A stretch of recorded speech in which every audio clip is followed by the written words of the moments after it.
One of the things you will see as we begin moving forward in the semester is that in some ways this class is almost as much a class about work as it is about play and about recreation and about sport.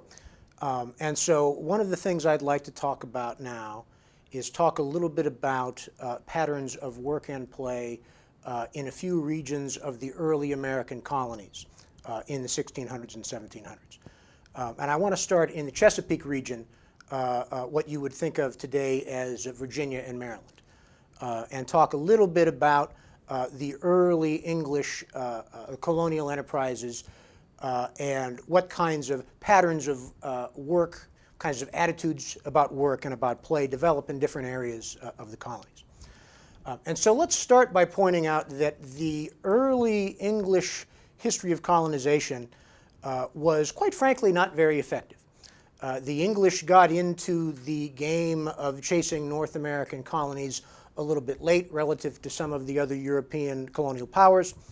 By the time the English began in the late 1500s, the Spanish have been at it almost 100 years. And so the English got there late, and quite frankly, early on, they weren't very good at it. And this appears to have been related, at least partially, to problems related to the leisure preference we discussed in the previous lecture.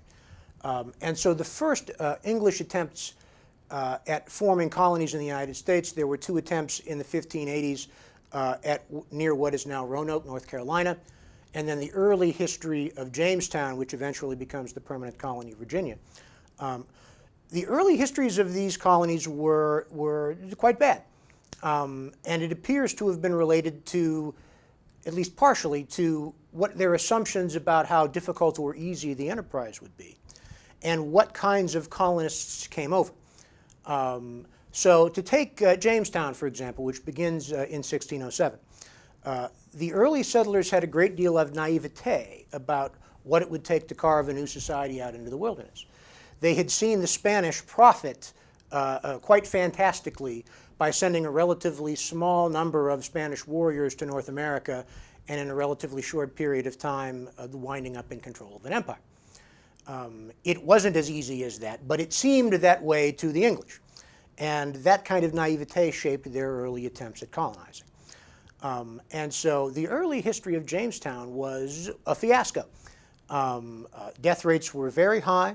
Between 1607 and 1610, there were about 900 immigrants from England to Jamestown. And in 1610, when they were about to give up and go back home, there were only about 60 people left alive.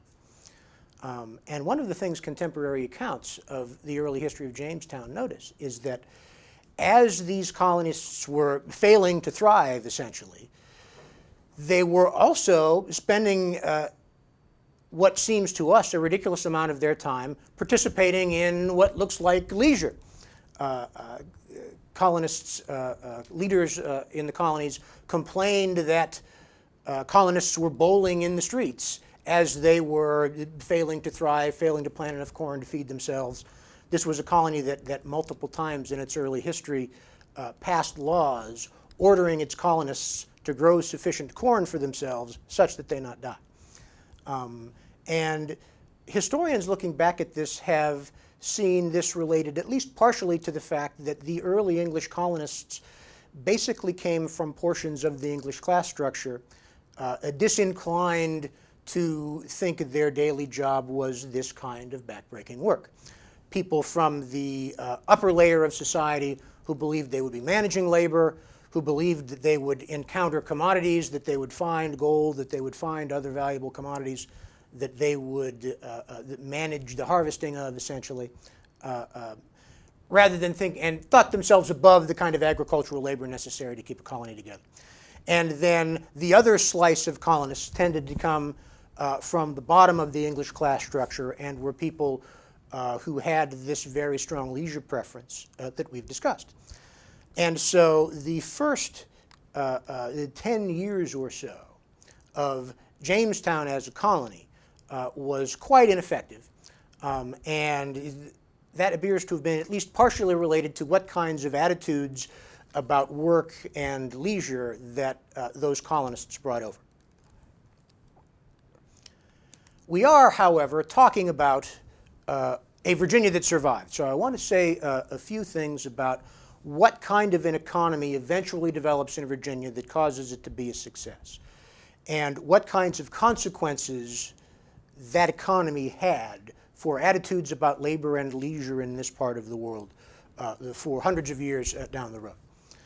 What eventually happens in the Chesapeake is that they eventually find a cash crop that pays off, and they eventually hit on tobacco. Tobacco was a New World crop that, as a luckily declining number of you, but still a non-zero number of you probably know, is quite addictive.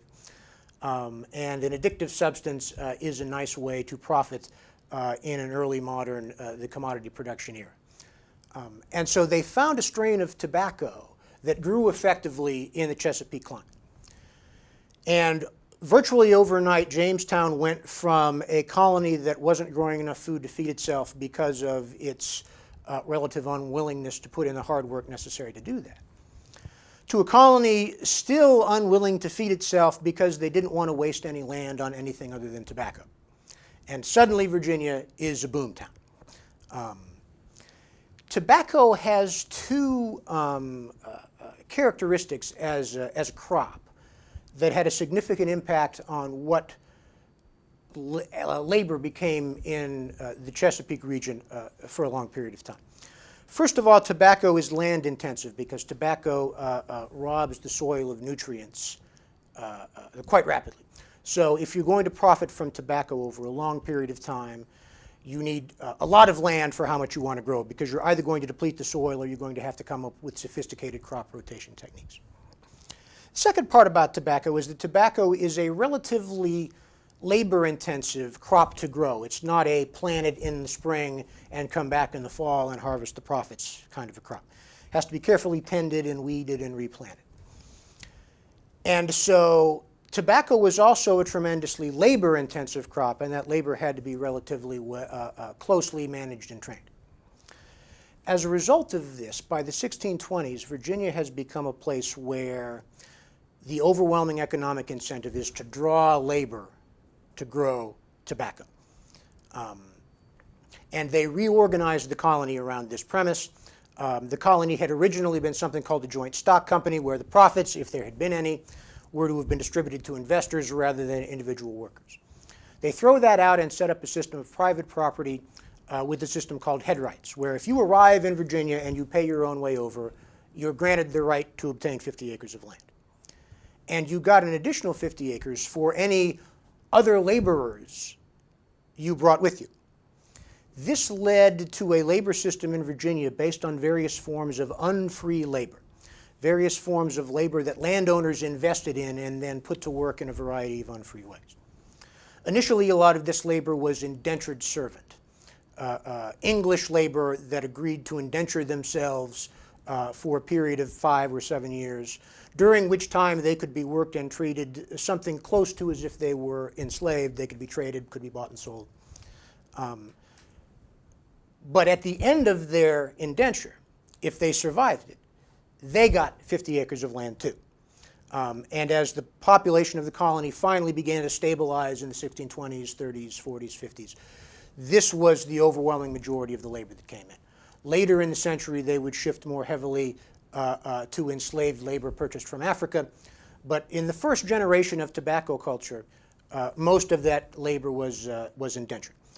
As a result of this, Virginia was already a society where controlling the labor of others was key to economic status and success, even before a large percentage of that labor was permanently enslaved African labor. Some of it was early on, but not the overwhelming majority of it. And so as colonial Virginia began to finally stabilize, it isn't really until about the 1640s that the death rates level off.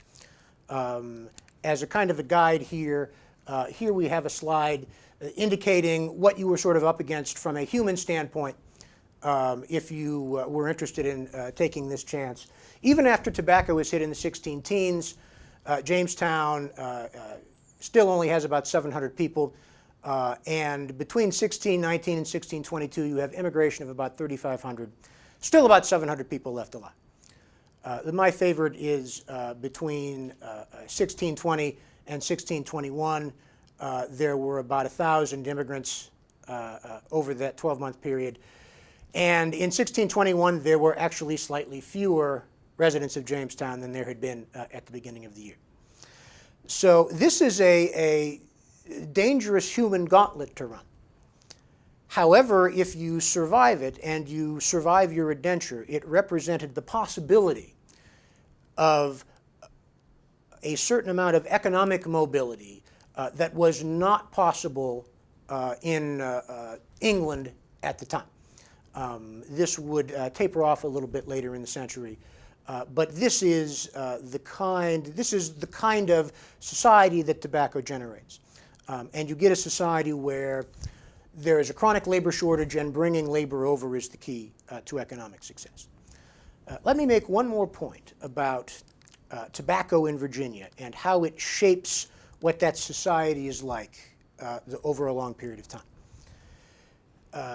Even once Virginia was relatively economically stable by the late 1600s, there was very little town life. There was very little what we might think of as public investment in towns, public structures, things of this nature. The wealthiest